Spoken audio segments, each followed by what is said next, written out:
What's up, ladies? It is day 5. We have had a full week on topics all about bending but not breaking. And we could not end this summit without rounding this conversation off on speaking directly to this recession that we're navigating through right now. And I've brought the experts in the house today. You have seen each of them individually talking about all things finance and really owning and controlling your financial destiny. But now we're going to actually talk as a collective, right? In a very I will say slow-paced, real, methodical conversation about how every single one of us experiencing this right now can do something, right? About this recession, the next one, 3 more to come, right? So definitely have your pens and notepads out. Definitely drop your feelings in the chat. It matters, right? We will affirm you because it takes a lot of energy to dig into finance, okay? But to start off, I think it's very important that both of these experts really unpack their own experiences and how their journeys navigated them to finance. And so, ladies, I want to kick it over to you to start. Please share how you found yourself in finance and then what you do today in that realm. Racine, we'll start with you. Wow, well, I am Racine, and I've been called the financial money wealth transition magician. Okay. And you know, and I really enjoy finance, and I try to keep it simple because I started out my first career as an accountant working for Harvard of the South here in Atlanta. And I realized I had more month than money. And most people think accountants know everything about money. We know how to count the beans, but we don't know how to make them grow. Okay. And starting my first career out of college, I realized that, hey, nobody really even prepared me, you know, for getting my first, you know, salary. Here I am, the most money I've ever spent, you know, received in my life outside of allowances from parents, you know. And you go to HR, they don't teach you how to fill out withholdings for taxes, and you know, they don't figure out how to explain the 401k plan to you unless you ask. So all of those things, here I am, 22, 23 years old. And I'm like, oh my God, this is crazy. And so I started using up a whole bunch of credit cards. Long story short, I asked my sister, hey, who do you know? And she had basically said, hey, here's somebody you can sit down with. I went to them that same day and they were like, hey, you have a knack for understanding. It didn't take you long, which it doesn't take a PhD to understand some concepts. And they said, hey, you would be a great asset as, you know, financial services and a financial plan. And I was like, really? And they said, you have a great skill set, you know, et cetera. So I figured, hey, if I can help myself, I can help others along the way. So that was 1996. Fast forward, you know, so transitioned, you know, tax planning as well as doing the financial services and consulting. So, you know, it's been a great ride, you know, and I'm loving it. I'm in the heart of one of the, you know, greatest counties, you know, in Atlanta for affluent African Americans, you know, and so I enjoy it because now I'm doing great things in my community. So then, you know, that's how I kind of got the real footing of, you know, financial services. Love that, Racine. And I always love how honest and grounded you are, right? Like you talked about how community had to bridge you too, right? To the first person that could help you out. Thank you so much for that transparency. Felicia, I'm going to kick it over to you. Please share with us your path to finance and what you do in that vein today. So it's funny, me and Racine have got some overlap in how she got started and how I got started. So this for me became important when I was 27. I was working in the estate planning department of a law firm, preparing 706s, which is the document that you file when somebody has passed. And part of our process was to basically take a picture of anything we were reporting to the IRS. And so one day, a picture of a red Mercedes convertible soft top 450 SL came across my desk, and I'm talking to the husband because the wife has passed. And I said, that's my dream car. And really that was the beginning and the end of the conversation for me. And then what happened is 8 months later, he reaches back out to me out of the blue, and he says to me, Felicia, I'd like to give you the opportunity to buy your dream car. Now, I've completely forgotten about this dream car because, I mean, it was just a passing conversation. And I go, what dream car? He goes, my wife's Mercedes. I'm going to offer it to you for $7,000. Now, folks, this was a $40,000 car that he was offering me for $7,000. And I said, and I paused and I said, well, let me think about it and give you a phone call back the next day.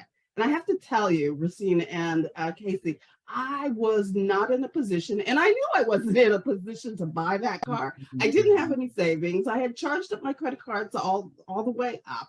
And there was nothing I could do about it. So I had to call him the next day. And I had to say, look, I can't buy that Mercedes. So there was a pause in the conversation. And he says, do you mind if I ask why? And I said, I'm really embarrassed to tell you, but I don't have the resources to do it. I don't have the credit to do it. I don't have the savings to do it.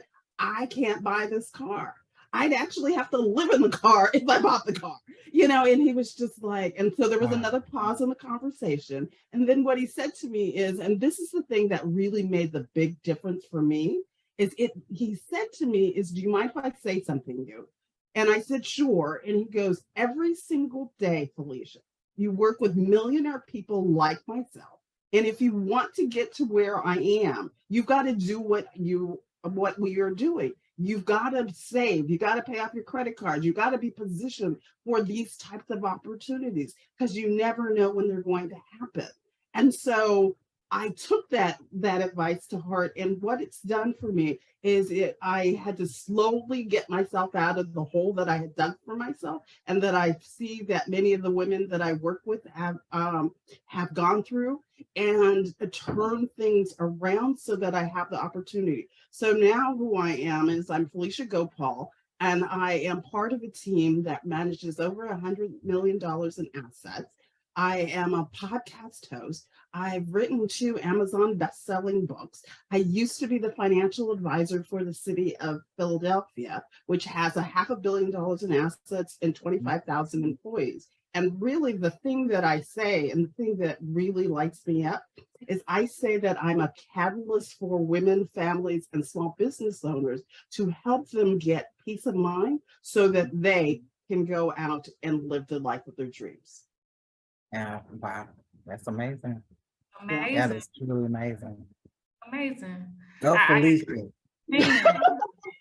Well, the thing that's cool about this topic is, as you said, Casey, it's not one that you see a lot of us. So it's not unusual for Racine and I to be the only ones in the room, or one of a couple of us in the room. Right. So I love the fact that you put together this panel and we can talk about the stuff that lights us up. Yeah. And I love how for both of your intros, I'm sure everybody can see a piece of themselves in your stories, right? Like those times where we learn that when you stay ready, you don't have to get ready, right? Those times where we thank God somebody minded our business and, crossed the line to tell us about ourselves. So thank you both for your transparency. I thoroughly enjoyed that. That actually gathered me quite a bit, just listening to how you got to where you are. And I just want to dive straight in because there's so much to unpack, right, as it relates to finance. And you ladies have immense knowledge. And I want to start with, talking about how important it is to not put all of our eggs in one basket, right? Because once you hit a recession, right, and you're trying to pull on resources, you're trying to figure out what to do. If everything you have is in one particular vein and that vein is being destroyed, then what, right? So I want to start with you, Felicia. How do we go about making sure that our financial portfolios are recession-proof in the first place? Well, I want to talk about a concept called diversification, which is the idea that you don't have all of your eggs in one basket. So, but first, let me define what diversification is. Diversification is really a strategy to minimize the overall risk that you have in your portfolio by mixing different assets in your portfolio, thereby reducing the overall exposure to a single asset.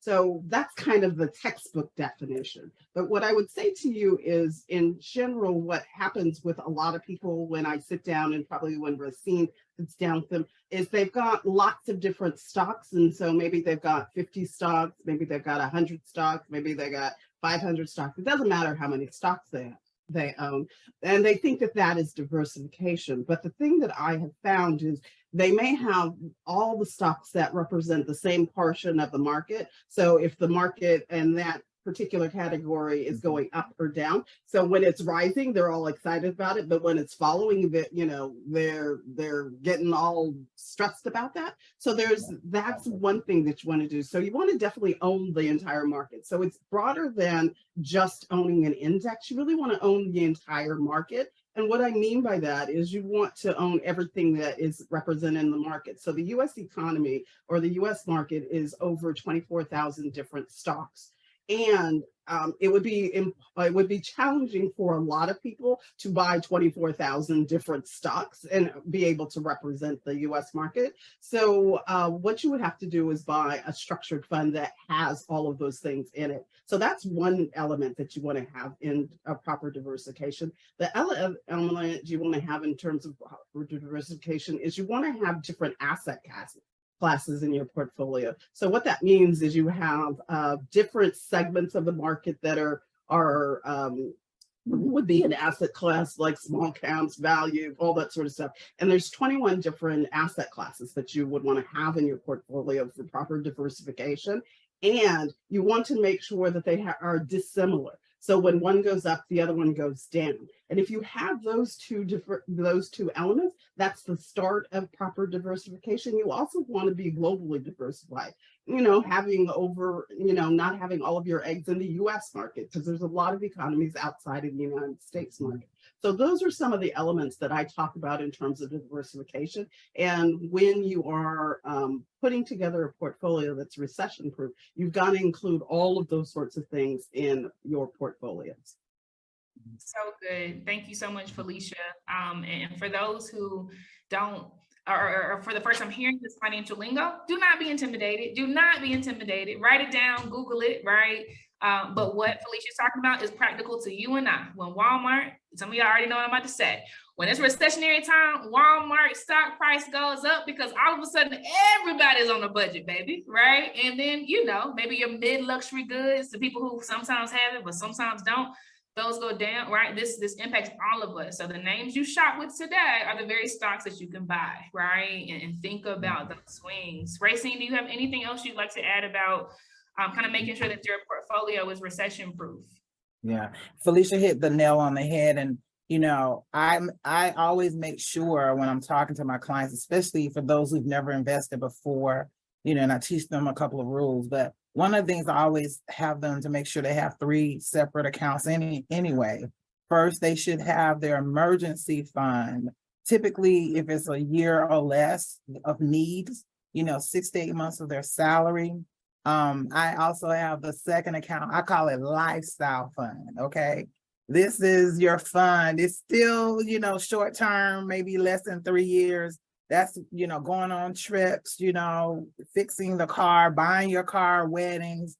Those are, that lifestyle fund. And then you have your wealth building funds as your third core, because that's the long term. That's your retirement. That's the education funding for the kids. So I really make sure that, hey, as a basis to have those 3 accounts set up, specifically, because at least it'll provide a buffer, regardless of whether it's a recession or whether it's a booming, time of, the market. So at least they'll get to have an opportunity to, participate in all those areas at the same time. So, right along with what Felicia was saying.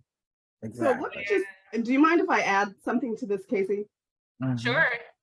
So I love the fact that she's got the 3 different ways that you would manage your funds. I use a similar thing. Definitely want to have the emergency fund. I also talk about having a tax deferred bucket, which is kind of your retirement bucket. You want to have monies in your retirement bucket. And then I also talk about tax-free bucket, which is something that a lot of people don't think about, and they don't have any of their money or very little of their money in the tax-free bucket. So I always talk about, you want to have buckets to pull from. You want to have pockets to pull from. So if the market is down, you don't want to have to only be able to go into the one bucket that is going to charge you lots of taxes, penalties, any of those sorts of things. You want to have some other pockets to pull from. And so what Racine had to say is exactly in alignment with what I would say. We would just have different ways of saying the same thing. You're my backup, sis. Absolutely. Absolutely. We're backing each other up. Good deal. And that's good. And that's important, right? Because I wanna say too, because we have a mixed bag in the room right now, right? Some folks work for corporates, right? Where they actually have a 401k. And so this retirement thought process is kind of outlined for you, right? Whereas some of us who are fully on the entrepreneurial side, you have to figure it out. Is it Roth IRA, right? Is it some of these, whole life insurance policies, right? So make sure, I love the diversification of even the way we articulate this. Make sure that whatever this means for you, right? And what you are privy to, or what your network even might be privy to, that you translate this into what's meaningful for you, right? And whatever the lowest hanging fruit is, start somewhere. Thank you both for articulating those. And I would say too, as entrepreneurs, right? Because especially if you are waiting until one time per year to pay your taxes instead of quarterly, right? It does not hurt, baby. It does not hurt to have an account, right, with your financial institutions where you're fluidly just sweeping in what might be 21%. You could do 30% of your revenue, so that by the time tax times come, you're not pulling from your emergency fund or your retirement fund, right? Or your lifestyle fund. You actually have some cash earmarked, and if it's more than enough, beautiful, right? But you can slice this any type of way. And that brings me to my next question, Racine and Felicia. We kind of alluded to the fact that recessions do come, right? And they will happen episodically. It's not that people do anything wrong. It's almost, human nature and nature, resetting itself.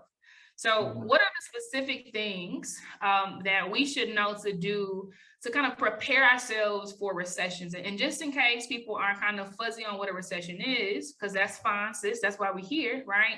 If you think about the 2008 crisis, right? 2008, and all of a sudden we see something called the mortgage crisis happening, right?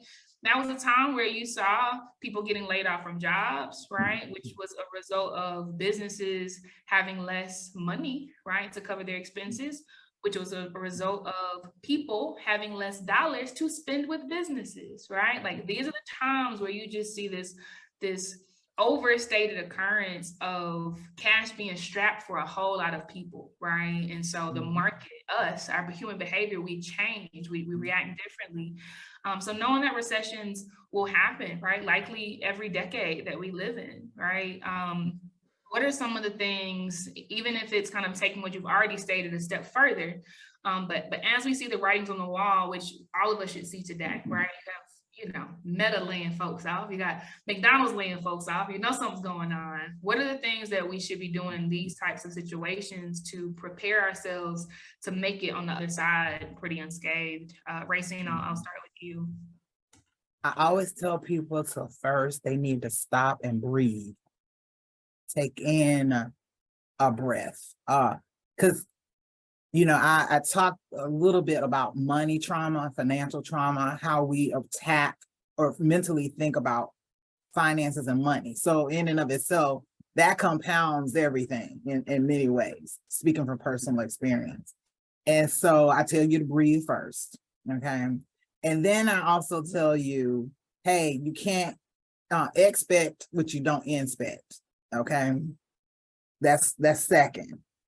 Third, preparation. So for example, I'm gonna speak from personal experience. Okay, COVID hit everybody crazy.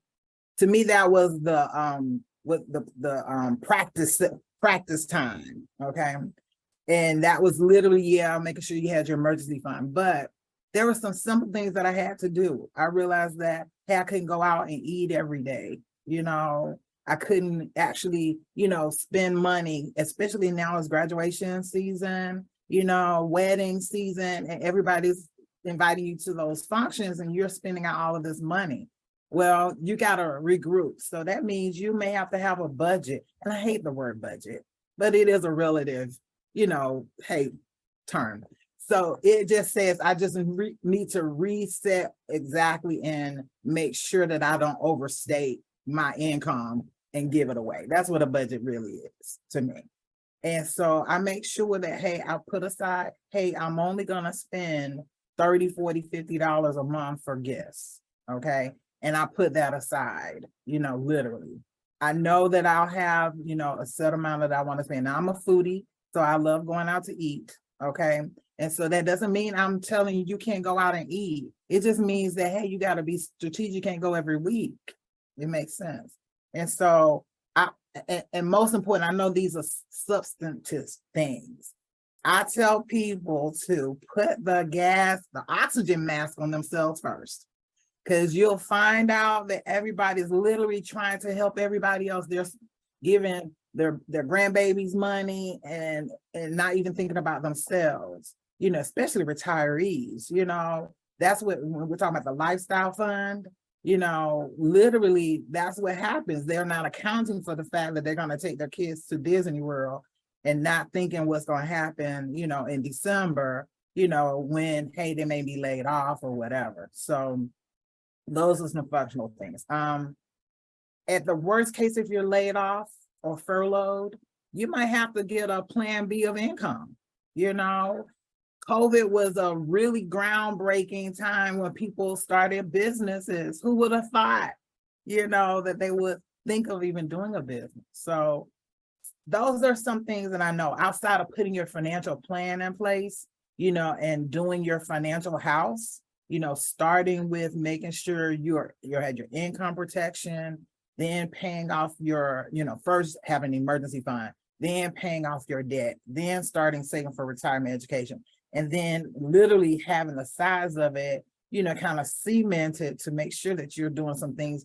Felicia talked about estate planning. Oh my God, we won't get into that. That's a whole nother, instructions in case you do not come home. Okay, we haven't talked about that. And I'm speaking for individuals who are families. Also, I'm speaking for those who are business owners and entrepreneurs. The same rules apply. Okay, the same foundational things apply. You got to do kind of dual things if you are self-employed. One for your family and set up one for your business. So good. Again, you're making it plain. And if this is edifying, if anybody that's listening, drop a 1 in the chat right now. You are not alone. I am one person who is just in love with this. It's the low-hanging fruit for me. Felicia, what would you add to that in terms of preparing, right, for recessions that we know are just going to come? So what I've just come to realize is that I have a sister from another mother over in Atlanta. Over there, she keeps talking about what I would be talking about. So I mean, I would just kind of piggyback on what she said, but I'm gonna just kind of break it out and just talk about the investment piece to it, which is also something that you understand. And there's really two things that I want you to realize on the investment side of the equation, because oftentimes that's how we foster and grow our businesses, by investing back into it. So there is an emotional side to being an investor. And there's actually a science to being for handling the emotions. So Racine and I could probably have a conversation about how we have put together the best plan that we know how to offer. And then the client starts thinking about whatever, or somebody is in their ear talking to them about whatever, and their emotions get into it, and then they go in a completely different way. So there's the whole emotions part of it. And we've got an academic board of directors that includes David Eagleman, who does The Brain on Netflix. And so we've got people who are savvy and knowledgeable about the science of human behavior and its impact on investing.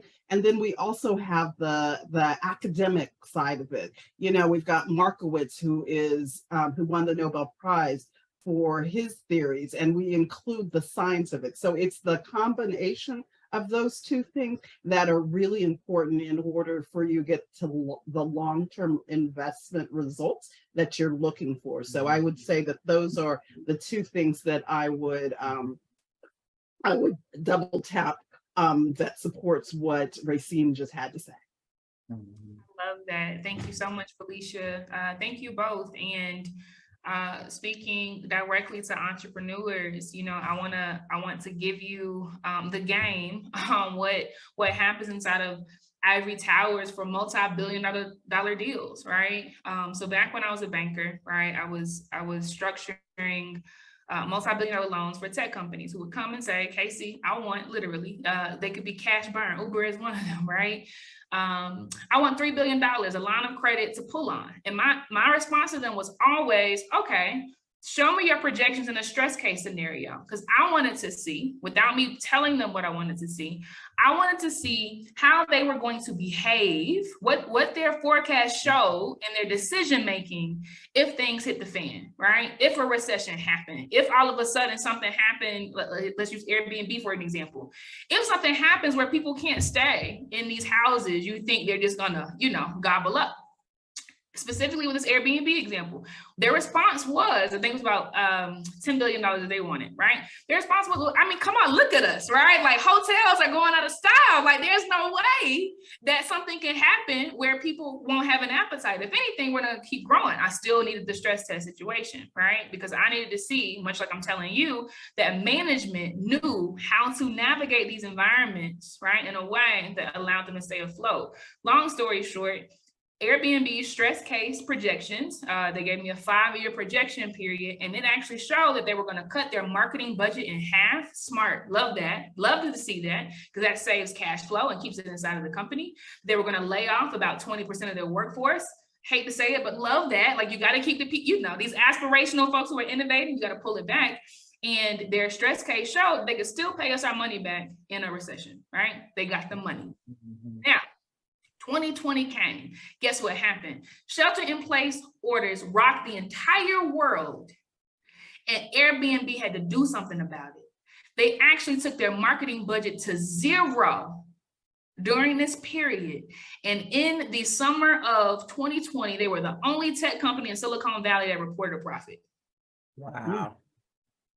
Wow. Powerful stuff. Because when you stay ready, you don't have to get ready. And so something I would tell all of you listening on the business side, keep the personal attack, baby, because you got to put the gas mask on yourself first, right? Just like Racine said. On the business side, think today about the levers you can pull, founder, the levers you can pull, CEO, to keep your company afloat. Because there are things in your business that you're paying for today that you could probably use an AI tool if you had to. Write that down so you know, so you're not panicking, right? Because emotions can actually be calmed when you actually are just going by the playbook. If you know you can let certain people go, if you know you can take your marketing budget down, if you know that you can go in the garage and let go of the office space you've been renting for a year, right? But love this, and I know it's a lot to chew on, but all of these things matter, and just, you know, start somewhere. Felicia talked about the science of this thing, the science of investing. Racine, that makes me think about what you talk about sometimes, which is the rules of money, right? Can you unpack for us what those are? What are the rules of money? Gotcha. I recently did a workshop for some women. They were millennials, and so millennials, you know, great income earners, you know, and their dynamics are different from what their parents are, etc. So I always just, again, keeping it simple and straight, you know, so it can be chewed, okay? And so I talked to them about the dime piece theory, okay? You know, and some of them aren't having families just yet, But I talk about as a foundation, make sure you have income protection or life insurance in place. And I calculate how much they should have using the DIME theory, and DIME is the acronym: debt payoff, income protection, M for mortgage, E for education for kids, if you have them. And so I calculate for that. I also teach them, which I know, Felicia understands and she knows, and she teaches her clients the rule of 72. Albert Einstein wasn't crazy. He came up with the banking rule and the theory of, hey, determining how much your interest rate should be divided into 72 will tell you how quickly your money will double. That's really helpful. So when you're planning your retirement number, whatever that number is that you need to have set aside for retirement, we calculate that between us as financial planners for our clients, because you just can't just throw a dart and figure, hey, I'm going to retire at 60. And I think I'm gonna need this amount. It's not I think, we gotta calculate it. So we actually calculate that number for you based on your lifestyle, based on your income now, and we factor inflation into it of what that 30,000 to today's dollars would be by the time you're 60. And sometimes it's about $70,000 a year or $100,000. Just remember, a bag of potato chips, when we were 10 years old was what, probably 75 cents. And what is it now? Probably $1.50. Oh, crazy. Gas. We won't talk about gas. That's a great example. Okay. No. I live in California. You don't want to talk about gas. Okay. So all of those things. And so when I talk about, everybody hates the budget word, but I just have a lot, a principle of, 70-30. 30% of your income and what you bring home, 10% is for charity and tithing, or give of your time. Okay, if you can't give the money. 10% is for putting away for investing and saving. And the other 10% of that 30 is wealth building, retirement, etc., education fund. Okay. The other 70, it doesn't say you can go spend wildly. It just says be mindful of where your fixed expenses are, which is, having your light bill, gas bill, food, entertainment, making sure those things are, evaluated for sure. And so some people may say, Racine, 70-30 is, a lot, 30% of my income being saved. Okay, well, start off small, do 80-20, okay? And then graduate into the 70-30. Sometimes it's based on age. I might do the 80-20, okay? Because, some people need more income in their lifestyle. So, but otherwise, those are great foundational things as a start. And then most importantly, people say, well, I get a financial planner. Get somebody who can put a plan in place. Okay. Testify, girlfriend. I'm very passionate about this stuff. I get crazy, people say, Racine, I can't afford one. You can't afford not to. Okay. We can do everything else. You go to a doctor, you go to a dentist, you go what? Think about all the things find your core of I call it your Fab Five list. Okay. A mental health therapist, an accountant, a financial planner, a doctor, and and then a good friend that you can bounce things out. They have a like mindset. Okay. Pick your Fab Five, but make sure that one of those people in that Fab Five is your financial planner. Okay. Make it cute and sexy. I got a financial planner. Okay. A money manager. Be cute. People like it's sexy. It's sexy. Okay. It's sexy. Okay. We may have book and theory and structure when we're talking to you, but it's sexy. Okay. It's sexy. So I hope that helps. I really do. And what's not sexy about finance? Come on now. Come on now. Come on now. Hey. Love that, Racine. And I love the practical rules of thumbs that people can remember, right? They can remember 70-30, right? They can remember what's inside of the 30% slice of the three ways, etc. Thank you. So the DIME acronym, those are just easy to live rent free in my head. Felicia, are there any rules of thumb that you give your clients that we haven't touched on yet? Well, I would say again, Racine just kind of sparked stuff in me. And one of the things that I remember about myself when I was getting started, and I've had those conversations with clients where they're talking about, I can't do whatever. I tell people that when I first got started saving, I started with $5 a month. And my friends and my family were like, $5 a month. What was the point of $5 a month? But what I was trying to do is I was trying to get into the discipline of doing something for myself. And what I could afford was $5 a month. So when you sit down with a person like my Racine and I, we're not trying, we have a goal of where we're trying to get you to, but we will take you wherever you are. And so I think that that's an important thing. And then so that was one of the things that just kind of came to mind when Racine was talking. I love her rules of thumb. I think that, again, going back to investing in general, there's 3 rules of thumb that I would have you consider and add to what Racine had to say, which is do not track record invest, which is looking at the track record of what somebody has done in the past and following that, because the reality is the statistics will tell you that there is, and you see it on the disclosures that they put on all of the investment, is what happened in the past is no guarantee of what's going to happen in the future. So do not track record invest. Do not stock pick, because the reality is nobody knows what a particular stock is going to do. Everything that is already knowable about that stock is already built into the stock, the price of the stock, and there's nobody who can tell you without lying that they know what a stock is going to do. So everything is already built into the stock.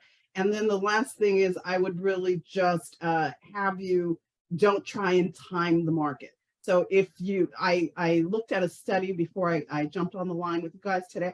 So I was looking at a study that was a 20-year study that was over 5,000 different days in that study over 20 years. And if you were put in $10,000 at the beginning of the study, and you went 20 years in the future, your $10,000 had gone up by a factor of 5 to over $50,000. But if you happen to be out of the market on 5 of those days, the returns that you got would drop by about 40%. If you happen to be out of the market by 10 of those days, and I'm talking 10 days over a 20-year period of time, your returns would have dropped by over 50%. And if you had basically missed the top 30 days out of a 30-year period of time, your returns would have been basically flat over that time frame. So that would really be the thing that I would have you do, is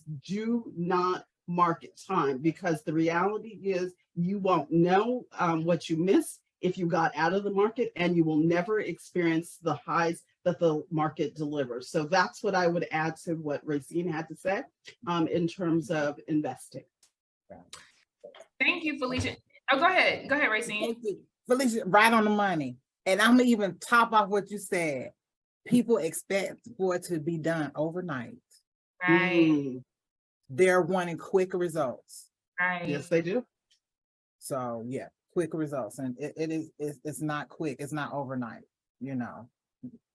That's right. And we're in a vein. I actually want to stay here because people, as we all know, they can be very reactionary, right? On either side, right? People can see something being hot and they want to gamble with some money that should not be gambled with, right? They want to over speculate. And I want us to really make it plain here, right? Like, I want us to really unpack the behaviors that we should lean into, right? And the ones that we should avoid, right? Because even gambling and speculating, that can sound kind of foo-foo in the air, and folks might not know that they're actually doing that, right, in their day-to-day behaviors. Felicia, I'll kick it over to you. Can you frame for us what we're talking about when we say, like, don't speculate, don't gamble, right? Like, be well disciplined. Like, what does that mean, right? And then what are the behaviors that we should be doing, right? So that everybody that is listening right now gets it and they can exercise it.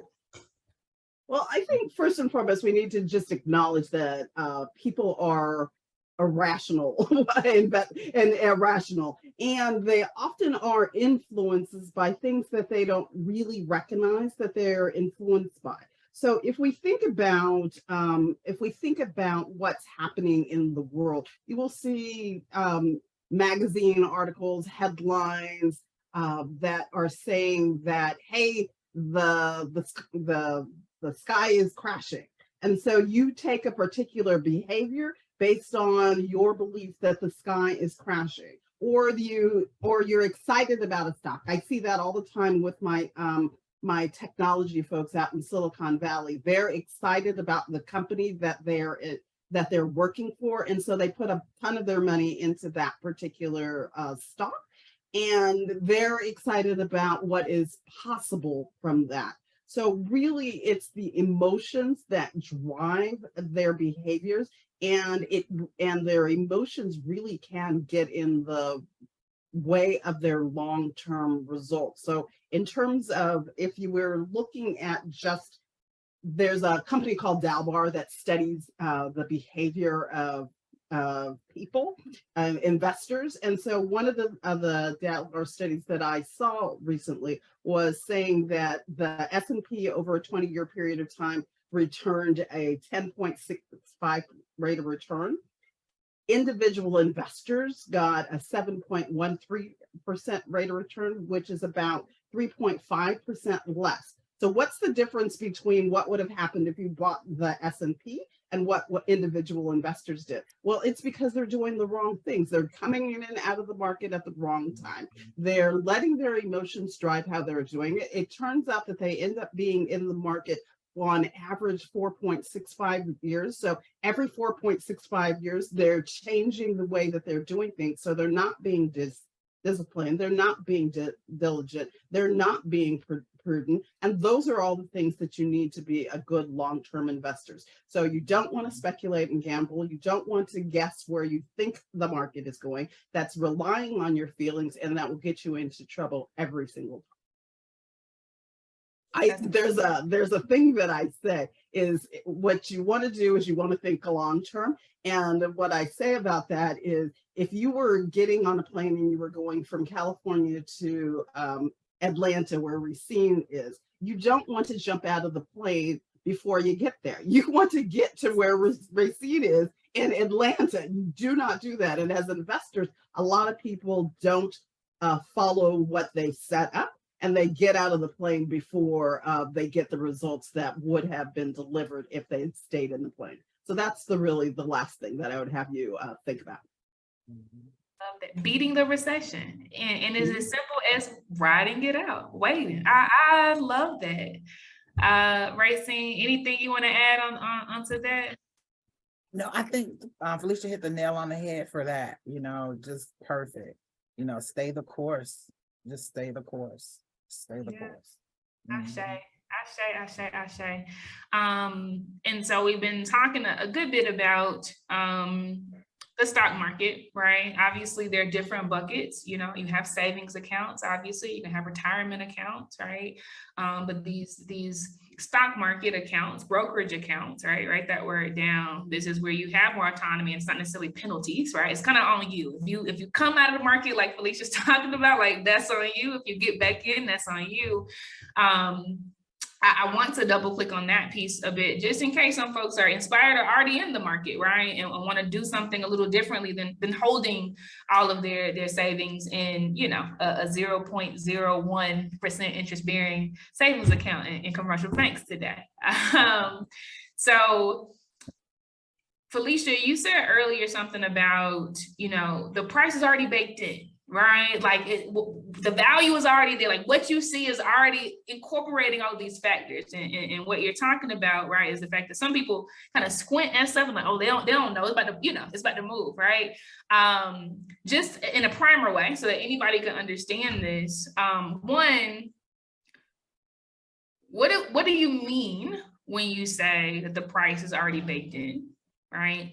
And then number two, are there ever times where some folks might see are there ever exceptions to the rule, right? Like, are there ever times where some folks might be able to see something that the stock market is not picking up there? Just kind of hitting both of those sides.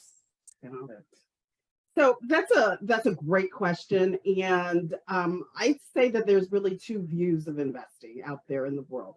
There's the one view of investing, which is that markets are efficient. And there are people out there who know something that the rest of us don't know, that they'll be able to leverage so that they can go ahead and take advantage of the mispricing in the market, and they can make a difference. So that's kind of one view of the world, that the market is efficient.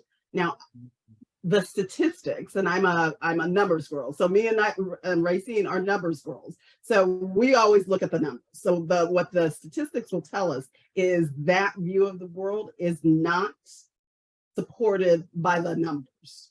So I have a different view of the world, and my view of the world is supported by Nobel Prize winning theory, which is the markets are efficient. And if you believe that the markets are efficient, you believe that everything that is knowable about a stock is already baked into the market. And the only thing that will change that is something that is unknowable. So I'm from California. So PG&E was a very solid stock, and then they had these fires, and they got in trouble for starting the fires, and so that took the value of the PG&E stock from up here to down here, and a lot of people lost their wealth. And so that was completely unknowable, and you couldn't have said that there was going to be these fires that PG&E was going to get held liable for, that was going to tank the stock. So that was completely unknowable. So I believe that everything that is knowable is already baked into the price, and the way that you avoid the downturns in the market is you believe that and hold and do the things that are consistent with that particular worldview.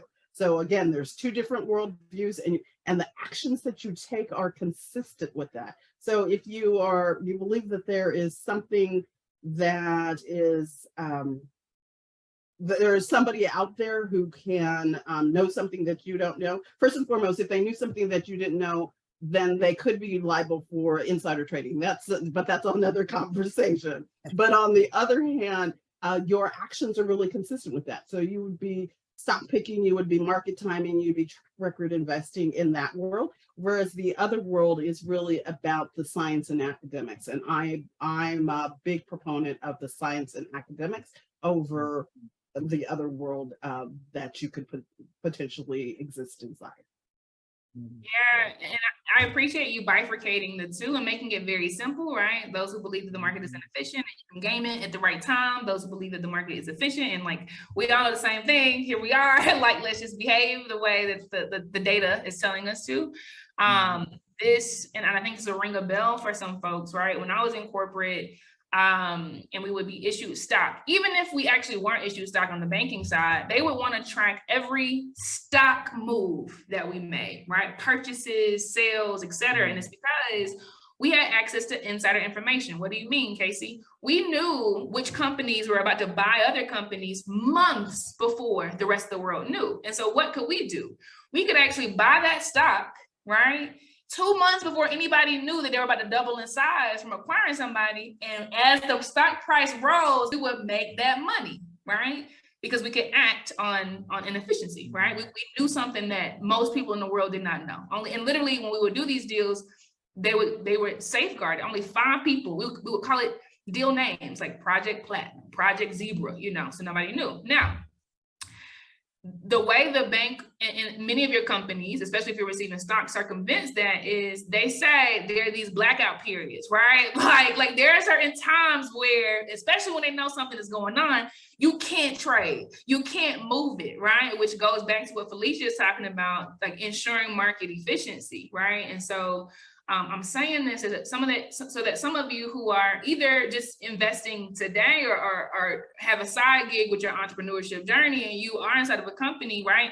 So that you understand these dynamics that are just rules in your head. So you understand why these things happen. You understand why CEOs who do this big merger go to jail sometimes, because they literally game some stuff before the rest of the world knows. You understand why a lot of politicians, when they know some bad stuff is about to happen, and they sell off the stock real fast before they make their announcement to the public so that their portfolios don't shrink. This is why they're going to jail, right? And so the more we understand how folks are moving in the world around us, the more empowered we are to show up and make good decisions and to safeguard our own companies, right? Very insightful, Felicia. I appreciate you sharing that. And believe it or not, y'all, we really winding down on time. I feel like this has flown by. So the best thing I can do, y'all, for us all is just to have it be open floor for both Racine and Felicia. Like, ladies, if there is anything that you would leave us with, and you can take your time with this, okay? If there's anything that you can leave us with that you see as pertinent, right? Your top one or top two tips, right? Around making sure that as many Black women as possible make it to the other side of this recessionary environment unscathed, right? Please leave us with those gems. And again, you can take your time with this, but pour on us, right? So that we can do the things that we need to do with strategy. I believe that success is strategic, not accidental. I just believe that. And so I think we can all glean a lot from your closing words around your biggest tips for us in this recessionary climate. Either of you can start. Go ahead, Racine. Okay, good. Wow. I got not a mouthful, but just again, putting the oxygen mask on yourselves. Okay. That's first and foremost. The second, your Fab Five list, your circle with, and I'm saying this for you as an individual and as entrepreneurs, okay? And then putting a written plan in place. Yeah, you may deviate from it, you may tweak it, but stay the course, okay? And Felicia hit the nail on the head when she was talking about people jump in the market and jump out because they're hearing what's going on in the news. Hey, you can't do that. You got to stay the course. Yeah, again, tweak it. And then just one even impactful thing is, we talked about the finance, but also the tax people, we aren't talking about it. We aren't really looking at what we're doing through the year, our withholdings, making sure we're efficient on our taxes, paying for taxes, especially for entrepreneurs, you said, setting aside for, our income tax bill. And then literally by April 15th, everybody's trying to fix something that happened 365 days ago. And, we can't squeeze blood out of a turnip, as my mom would say, okay? And most important, getting your estate in order, okay?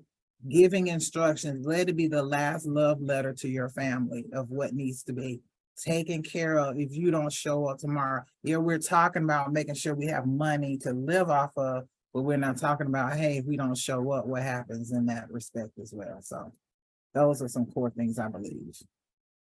So sobering. I'm gonna let some silence rest on y'all because I know y'all are saying some woo after that, but that's like big sis talking, let that sink in, write it down, make some action plans. Love that. Felicia, what about you? And again, you can take your time with it. We are all ears. What are the final tips you would leave us with? Well, I'm gonna add to what Racine said, and I would say that really the thing that will make the biggest difference for you is to stay disciplined and to work with a coach. So Racine talked about having the Fab Five and one of them being a financial advisor. I want to double click on that because what a financial advisor who is a coach can do for you is they can keep you in the game so that you long enough to win. I was watching a video of Michael Phelps talking about the success that he's had over his career. And he talks about the fact that he would have never been able to do what he's been able to do without a coach. Because the coach will take you from where you are to where you want to go. They're going to see he talked about the fact that his coach saw every stroke he ever made in the pool and could make the appropriate adjustments and could tell him the appropriate adjustments that he needed to do in order to get to the level of success that you have. So definitely what I would have you consider and be my final takeaway is get a coach on your team that has a worldview that's in alignment with your worldview and can take you from where you are to where you want to be. And that's the benefit of working with a person like Racine or I, and because we will see what you don't see, and we will make tweaks along the way that will get you to the goal that you want. So the thing that I think is important is the people who are coming to this conference and listening to what we have to say are up to something. They have a purpose. They have something that they decided to bet on themselves, and they want to get the results that come from betting for themselves. So work with somebody. This is not one of I tell the story about my daughter who when she was 2, used to say, I do it myself. This is not one of those things that you want to do yourself. This is something you want to do in partnership with other people. So get your 5-5, include somebody like Racine and I on your team, and get the coaching that you need to get to the result that you want, because you guys are up to big things and we can't wait to see it.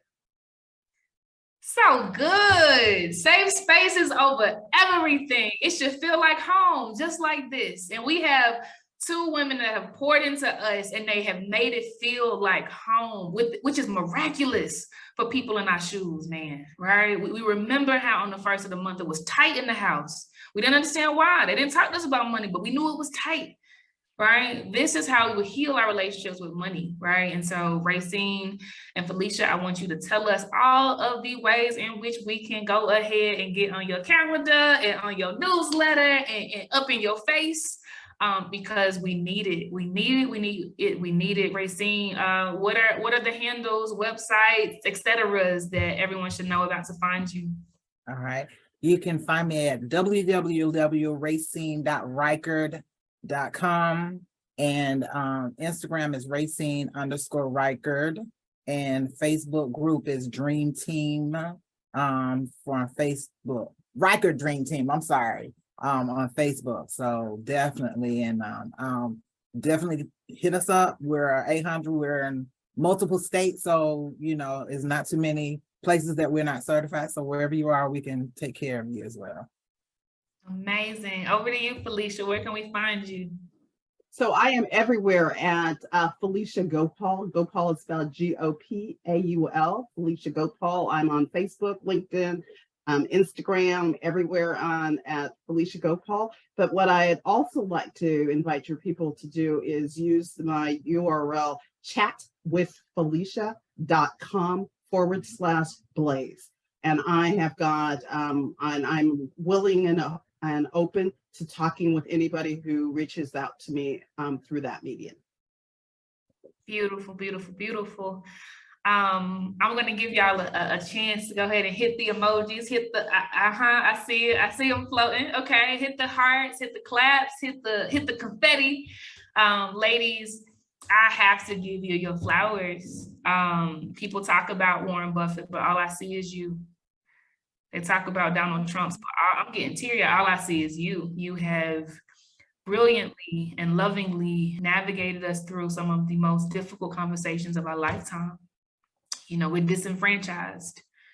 They've made sure that not many of us understand how to articulate these words. And here you are pouring into us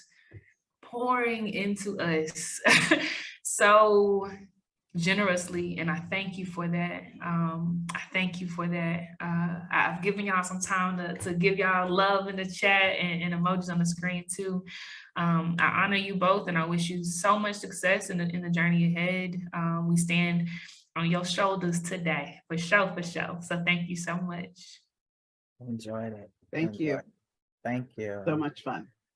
All right, and y'all. Racine, say hi to mom. Okay, I will. It's sisters. Love that. So All right, good, so y'all. good. Enjoy the rest of this day. We're at day 5. It is almost over. It is almost over. And right now we are kicking it straight to the Blaze Business Awards, where 10 business owners across 10 different categories are going to be knighted with the best in business for 2023. Y'all show up and definitely keep the energy high. Love and light. Bye-bye. All right, y'all.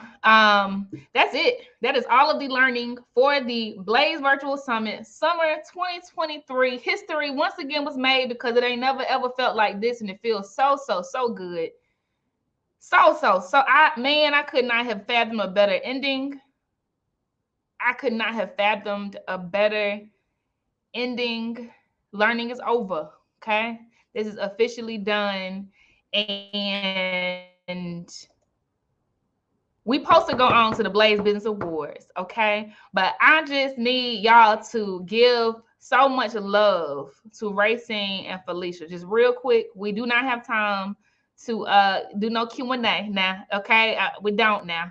But just give them some love real quick. Let them see it. Let them feel it, because I mean that people keep telling us about these people that don't look like us, but all I see are these 2 women. That's what it looks like, baby. That's the best of the best of the best right there. That's what it looks like. That's what it looks like. Like, that is what it looks like. And so if you have ever been afraid, as most of us have been, reach out to them. Reach out to them, DM them, get on their calendars, have the consultation, let them hold your hand, cry about all the things that you are fearful of, and let them rock you until it feels better. Because they will. They will. They will. One of the best leaders I have ever come across, his name is Dr. George Frazier. He said, give until it hurts, and then give some more until it feels better. And that is the personification. These 2 women are the personification of that. Okay. So yeah, get on their calendars, man. Like, this the last session. Ain't no more learning for this right here after this. Ain't no more learning for this right here after this. And you got 2 women. There are very few. You can count them on 2 hands who know how to do what they do. But we got them right here. Okay. So get on their calendars. They need to be on speed dial. I mean that. Thank y'all so much for talking so colorfully about beating the recession. It didn't even seem scary, y'all. We are officially done with the learning segment. There are a whole lot of contestants who are waiting for us in the official awards announcement segment. So meet me over there, okay? No more learning now, so you can put up your pen and paper. I hope you got what you needed. This is history. I got goosebumps. This is history. We did the damn thing, y'all. This is us right here. We did the damn thing. I will meet y'all on the other side. The 2023 Blaze Business Awards are announced. We have people who are going to give acceptance speeches. We'll tell you more about that on the other side. And right after that, I am doing the closing speech that is called Bend But Don't Break. And it's over. Okay, so get your mind right. I'll see y'all on the other side. Love y'all so much. And I mean it. Peace.